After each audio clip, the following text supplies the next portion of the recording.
બનાસકાંઠાના ધાનેરામાં ખેત તલાવડીમાં ડૂબી જવાથી બે ભાઈઓના મોત થયા છે. નાનો ભાઈ ડૂબતા તેને બચાવવા જતા મોટા ભાઈનું પણ ડૂબી જવાથી મોત થયું છે.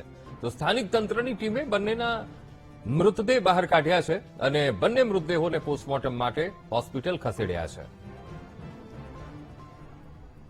તો આજ મુદ્દે સંવાદદાતા મુગજી ફોનલાઈન પર જોડાઈ ગયા છે. મુગજી, બનાસકાંઠાના ધાનેરાની આ ઘટના છે જ્યાં ખેત તલાવડીમાં ડૂબી જવાથી બે ભાઈઓના મોત થયા છે. મુગજી, જેતપુર બનાસકાંઠાના ધાનેરાની ઘટના સામે આવી છે. ખેત તલાવડીમાંથી ડૂબી જવાથી બે ભાઈઓના મોત થયા છે.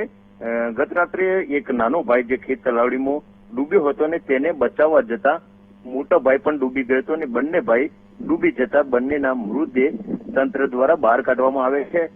જે મોટો ભાઈ હતો તે એસઆરપીમાં ફરજ બજાવે છે અને ડૂબવાની જે ઘટના બની હતી તેમાં નાના ભાઈને બચાવવા જતો મોટો ભાઈ પણ ડૂબી ગયો હતો અને બંને જે ભાઈઓ હતા તે ડૂબી જવાથી બંનેના મોત નીપજ્યા છે. સમગ્ર પંથકમાં આ મોતની ઘટનાને લઈને અરેરાટ પામી છે. ત્યારે ખેત તલાવડી જે બનાવવામાં આવે છે જે પાણીનો સંગ્રહ માટે બનાવવામાં આવે છે, પરંતુ આ એક ખેત તલાવડીમાં બંને ભાઈ ડૂબી જતા અત્યારે બંને ભાઈઓના મોત છે. ત્યારે સમગ્ર તંત્ર દ્વારા જે બંનેના મૃતદેહને કાઢીને પરિવારને સોંપવામાં આવે છે. એટલે કે જે પ્રમાણે ખેત તલાવડી પાણી માટે બનાવવામાં અને જેમાં બંને ભાઈઓ ડૂબી ગયા હતા અને બંનેના મોત નીપજ્યાની ઘટના સામે આવી છે.